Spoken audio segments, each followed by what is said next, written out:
The 10-minute drill. This is a big one. Covered by Universal Roof and Contracting. The difference is universal. On 1010XL. Let's go, let's go, let's go. Hit it. And let's hit it with some sports concepts and rationalizations. We call it the 10-minute drill. And we do it each and every day. And, Beef, I think at the end we got a little prize to give away. What are we handing out today, stay Frank? tuned. At the end of the 10-minute drill, we'll give it a number, and we'll take one lucky winner who's going to go home with a $25 gift certificate to dine on us at Donato's Pizza. All right, lots of stuff going on in the college football world. And obviously a lot of folks watching what happens with Hurricane Delta, I believe is the name of it, Delta. And what an appropriately tragic name, as it heads right for the Delta. Yeah. So we know for a fact that the LSU game has been moved, right? They're going to Missouri. Correct. So we'll watch. The Saints said, thanks, but no thanks. We'll play at home. All right. But they're Monday. This thing's going to roll through Saturday through that region. Friday night, Saturday. It looks like it'll be far enough east. I have not heard anything about Florida being – it might affect Florida's travel plans. Yeah. I mean, you don't want to be flying through that thing Friday, afternoon as it's pounding – or maybe they can go south of it. I don't know how they would handle it. But anyway, I have not heard of any other game. As far as I know, Alabama Ole Miss is still on. That sounds kind of dubious to me. One thing that Florida has struggled to do, it seems like in its history, no matter who the coaches are, is slow down the running quarterbacks. Like even Matt Corral ran against him effectively, and he's not really a running quarterback, but he had like 51 yards, I think, if I remember correctly. The only time I remember the guy being a runner and them doing a decent job was you didn't know what he was going to eventually become. But Manziel, they held in pretty good check. Yeah, that's because they had the brilliant tactician Will Muschamp coaching them back. Well, that's true, too. Yeah. But with that said, Kellen Mond is not run effectively this year, but he can. And so that would be one of the concerns I have going into Saturday as the Gators take on Texas A&M out at Kyle Trask Field. Did you see what Wikipedia did to Kyle Field? They made it Kyle Trask Field? They renamed it Kyle Trask Field. I'd like to kind of get the win before we do that. Yes. If you're a Gator fan, Gator Nation might want to actually win the ball game before we start renaming fields. Yeah, that's what they did. So anyway, slowing down Kellen Mond will be a big part of. These things aren't ultimately important. I mean, it's not what you remember at the end of the day. But one, because to my knowledge and recollection, the answer is no. Uh-huh. Two, does it matter? But like a signature road win, would this even count as one? Look, to win in the SEC, you're going to have years where you're going to have to go beat number 3 LSU on the road. You're going to have to win, a game at number, 2 Alabama one year. That's the SEC. You better be able to beat the big boys and beat them on the road as well as at home. They've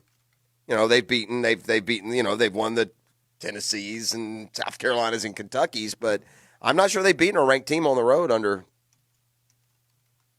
Mullen. Well, now this team that they play this week, the Shine's knocked off with a kind of a mediocre win over Vandy, and then getting peppered by Alabama. But this is a game that Florida is, they should win if they are who they say they are. Again, that's another, 100%. And so, but it's still a great challenge. And these two games, if you can duck and dodge through these two games, and the second game is LSU, and you can find W's in the next two games, then you have an opportunity to have a special season, and you have an opportunity to head into Jacksonville undefeated and focus on football, because Georgia looked really good last week, and Georgia still has Alabama on its schedule before the they play Tennessee the game Gators. is interesting to me too. Let's find out if it could be different. You never know until they face one of those marquees. But the Florida at Tennessee game could get a whole lot tougher. We focus in on that. If you're a Gator fan, you focus in on Tennessee, Georgia, really rooting for Tennessee, and then the reality would come if Tennessee's good enough to win in Athens. In Athens, you're going to have to play, at their place here at the end of the year also. Yeah.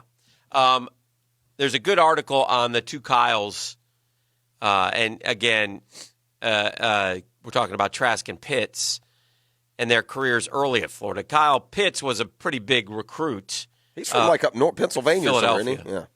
And Kyle Trask wasn't. But after practices, they often would go over to the IPF, that's indoor practice facility, IPF, and just throw routes. And they talked about how maybe that's helped them a little bit with knowing each other and such. But it's just, I think it's a nice touch to a guy like Kyle Trask who, I wonder how easy it is for guys, for kids especially, who are on scholarship. Are you working hard? Yeah, I'm working hard. Are you, though, if you're buried on the depth chart and you think, I'm never going to play here? Well, we saw this play out with and Grossman and Pitt said, Jabbar Gaffney, remember? Yes. That was the same kind of thing. They were, the stars, and Florida had stars then, but over there on the practice field every day, it was Rex Grossman and Jabbar Gaffney developing chemistry and honing their craft a little, and they went on to some record-setting games. Yeah. Pitts did say that he loved Trask's and took notice of Trask's work ethic and what he was trying to do early on, and appreciated that. As far as because it didn't look like Kyle Trask was ever going to play. And Pitts was going to play. He was just behind Ciante Lewis and Gouldsby and all those guys. Who were decent players. Yeah. So we'll talk a lot more college football. It's the debut of the Riley Report today, coming up at 8 o'clock. So just a half hour away, we'll have more football, college football talk for you more specifically. Did you hear Ron Rivera's press conference yesterday? No. I love that guy, dude. Yeah. I love that guy. I love a guy who doesn't fall into the just the cardboard cutout NFL. Mm-hmm. Cardboard cutout NFL is you're a bad team, you've got a young quarterback, you play them all year, and you see where they are, regardless of the other situations. Agreed? Yes. Almost exclusively, that's the way it plays. Right. Well, and Ron Rivera may have played it, and here's what I loved about his forthrightness yesterday in his press conference. He said, look, man, if somebody was 4-0 and somebody was 3-1, maybe this would be a different decision. But, I mean, I'm paraphrasing. This division sucks. I want to go win. That's what he said, yeah. And this guy gives me a better chance to win. And we should all have coaches like that. Yeah. I don't think I agree with him, by the way. Yeah, I do. Oh, well, I don't. Here's the problem. Uh-huh. I don't think they're good enough to win anyway. I think Alex Smith might make him good enough to win the division. If he can walk. Yeah, but I don't know if I want that to happen. But at least I like a guy who at least wants to fight for it. I'm okay with that. I'm okay. I have no problem with that. Well, you disagree with him. I disagree with Kyle Allen being the answer. Oh, okay. I don't think Kyle Allen's any better than Dwayne Haskins. He was a 7-9 quarterback last year. Yeah. I think Kyle Allen was a kid who came out red hot and wowed a few people, and then reality came back, and he was just a guy. He played at Kyle Allen Field, didn't he? He did play at Kyle Allen Field. Another Texas A&M guy. Do you know who Bill Barnwell is? Of course I do. Yeah, he's a. I wonder somehow how these guys get defined as experts. Bill Barnwell doesn't look like he's ever played or coached down to football, but he is one of ESPN's, quote, experts. He is. And he's written an article, 2020 NFL Quarter Season Awards, and he's got his picks for the major awards. And Offensive Rookie of the Year, he gives us 3 picks. He gives us Joe Burrow, he gives us Justin Jefferson, and he gives us James Robinson. Oh, good. So it's getting some notice. It's interesting how Robinson, because Minshew was along these lines. Now, last year. But he was in the 3, wasn't he, last year as the offensive rookie? No. Statistically, in the end, he probably had arguably the best numbers, although Kyler Murray. Who was the other offensive rookie last year other than Murray? Was right it's there. Hard to remember year to year. But he does have James Robinson in there. He says he comes in slightly ahead of Chief star Clyde Edwards-Helaire, who has to settle for an honorable mention. Why? Robinson has been efficient by virtually every rate metric I can find. Yards per carry, rushing DVOA, rushing success rate, yards per reception, yards per target, yards per touch. When it came to the voting, yeah, Minshew wasn't even top 4. He's not even on the list. Who were the other? Murray, Josh Jacobs, A.J. Brown, Miles Sanders. Well, that's fair. Those guys all had great years. Yeah. There's no one like that this year. Clyde's Joe Burrow. Well, Joe Burrow's going to win the yeah, Rookie but of I the mean, year. there's not a big group of them. Although I would say, who was the last one you said there? He shouldn't have. That was Miles Sanders. Yeah, no, he only got 1 vote. Yeah, Miles Sanders looked like he has a big future, but he should not have been considered last year. Yeah.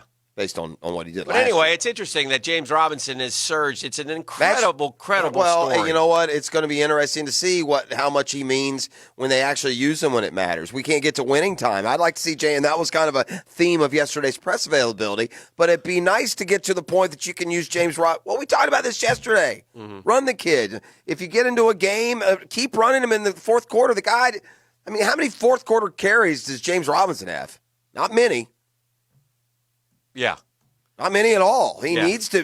The Jaguars need to be able. It'll be. I guess what I'm saying is this. I'd like this proving point, Dan. I'd like the Jags to be up 17-13 to the Texans. Salt it away. Get the ball back with 4 minutes and 40 seconds, and see if you can hand it to James Robinson 7 times in a row, and something good happen. His defensive rookie of the year, and we took 2 in the first round, so we should have one of them in the top 3, but we don't. We have Patty Queen, Jalen Johnson, and Antoine Winfield at number 1. Yeah, Antoine Winfield must be been very wowing good. him. Yeah, and that's a guy that we heard around here. And I want to clarify something.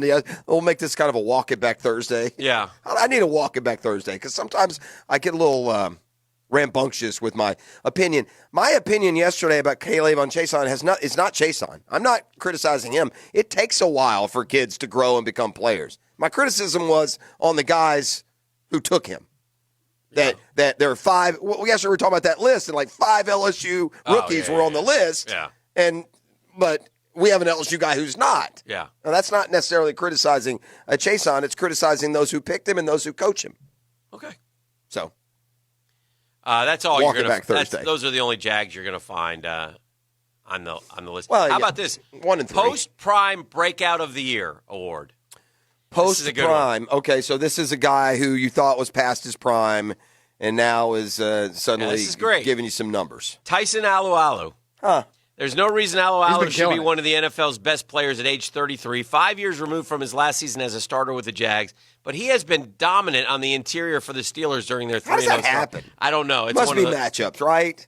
I mean, you know what a guy He's is after 33 11 years old. Tyson Alualu has always been a good football player. Wasn't a great football player, but he was picked 10th and Never lived up to that. and so those are in an unfair world, the standards are where you're picked. Well, and it should be. He's not played like a No, top it's 10 not. pick. It shouldn't be because you didn't pick yourself 10th. You didn't sit there and say, I'm the 10th No. best player. But fans' reaction, maybe not personally on him. Yeah. But the notion that he doesn't live. By the way, again, we damn sure could use Tyson Alualu around here. And he was we always use a J.J. good, Watt more. It's where you're taking. Yeah, You could but get Tyson Alualu. Tyson Alualu was always a 40th good pick. football player, though. He never was a bad football player. Why did he leave here? Because you need great football players when you pick in the top 10. Getting Avery Jones and Taven Bryan are better than Tyson Alualu? I don't know where this is. You're coming at me with arguments that we're not having. I'm not having an argument. I'm making a point that we should still have Tyson Alualu, which is an the excellent comparison point. to Taven Bryan and Avery Jones ain't going to help. My point is, why did we let him leave? And you said because we need great football players. I said, no. who are the great football players that are that- playing for us? Then that explains it. I'm talking about where he's drafted, and you're talking about when he left. I'm saying he should have never left. They should have held on to him. And I'm saying they should have never drafted him 10. Oh, wow. That's neither here nor there. Maybe both are What right. year did he get drafted? Tebow's year, whatever that was. 9 or 10? That would have been the 10. 2010 draft. So let's just. I promise you, there's just someone humor within me. 10 picks of Tyson Alualu Just humor me. who's going to here. motor through whatever his resume is. I'm sure. Anthony Davis went right after him, Don't know him. the offensive lineman. Oh, yeah, tackle. Ryan Matthews, star running back for the no. Chargers. But Brandon Graham. Brandon Graham's that long ago, huh? Wow. He's still playing. D. Lyman, still with the Eagles, I imagine. Earl Thomas. You've given me 3 better players already. Oh, Earl Thomas isn't in the league. Well, not now, but I gave you one better player, Bro, Brandon he's Graham. Legion of Boom 4-time All-Pro. Yeah. You can't compare him to Tyson Alualu because Tyson Alualu is playing today at 33. Here's one, but Pittsburgh has him too. Marquise Pouncey. Yeah, he's 18th. better too. It's another one better. I'm just looking for better guys. Brian Balaga. Much better. Again, that's all. I'm beating up Tyson Alualu. Devin McCourty. Good, steady 27th. player. I don't think he's necessarily been a ton better. Rob Gronkowski, 42nd. Well, now we're getting into Again, what did he do? Yeah, One of your favorite well, Jags. I know you guys used to go to the Stogie Bar and fire up a big stogie, you and Zane Beatles. Zane Beatles. Yes, he went 48th. Yeah. He wasn't drafted by the Jags. 45th. No. In fairness, give me a defensive is there a defensive tackle? Who's the next defensive tackle who was in Alualu's class then or now? The next defensive Because God tackle. knows once they get a notion down there, they're running with it. Don't matter if the peg don't fit. We need The a next tackle. defensive tackle was Dan Williams from Tennessee. He didn't exactly work out. Jared Odrick from to the Dolphins. We had him too. He was no good. Ironically, we hadn't got him to replace Alualu. One of your favorite ball players of all time from Conference USA, Terrell Troop. I'm a big Troop fan. TT, I called him. Double T's, I think you referred to him TT. as. Linville Joseph. Yeah. Pretty good football player, still in the league. 46th pick to the Giants. But now we're getting to the point where that you don't take Yeah, the I value. know. But then There it weren't becomes any. then it becomes you take Marquise Pouncey and then you take that guy there or whoever. So anyway, all right, Doc Evan Murphy's next. Let's take a look at the injury report. We got Riley Skinner starting with the Riley report today. That's 8:00 this morning. Let's do caller number 3. Looking forward to that as well. 641-1010. Tell them what they're taking home. Call number 3 right now, 641-1010. Again, got to go home with a $25 gift certificate to dine on us at Donato's Pizza. Call now.